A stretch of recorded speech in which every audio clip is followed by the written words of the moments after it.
Daniel Essou de la Mauritius Bankers Association estime que le budget contient plusieurs mesures positives. Cependant, il estime que les nouvelles dispositions fiscales pourraient porter le taux d'imposition des banques à plus de 30%, ce qui pose un sérieux problème de compétitivité pour le secteur bancaire mauricien. Nous sommes toujours en train de digérer les volumineux documents qui sont sortis aujourd'hui.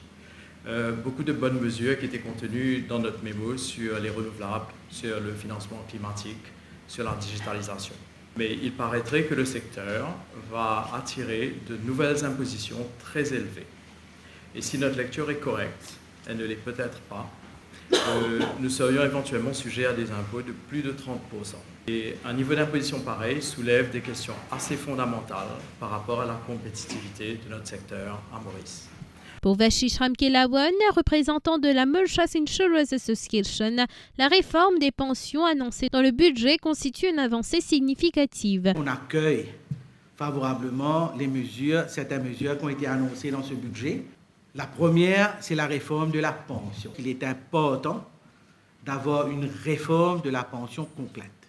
Ça a été annoncé par le Premier ministre qui vont mettre ce qu'on appelle Commission of Experts pour regarder tous les piliers de la pension. J'espère que ça va toucher non seulement à ce qu'on appelle le pilier social, qui est tout ce qui est BRP avec l'annonce de l'âge de la retraite, mais j'espère aussi que ça va toucher à ce qu'on appelle l'encouragement de le pilier contributif. Shatiam Siopol, vice-président de l'Outsourcing and Telecommunications Association of Mauritius, OTAM, se montre pour sa part satisfait de l'importance accordée à la transformation numérique dans ce budget. On a vu l'emphase qui a été mise sur l'AI, les nouvelles technologies.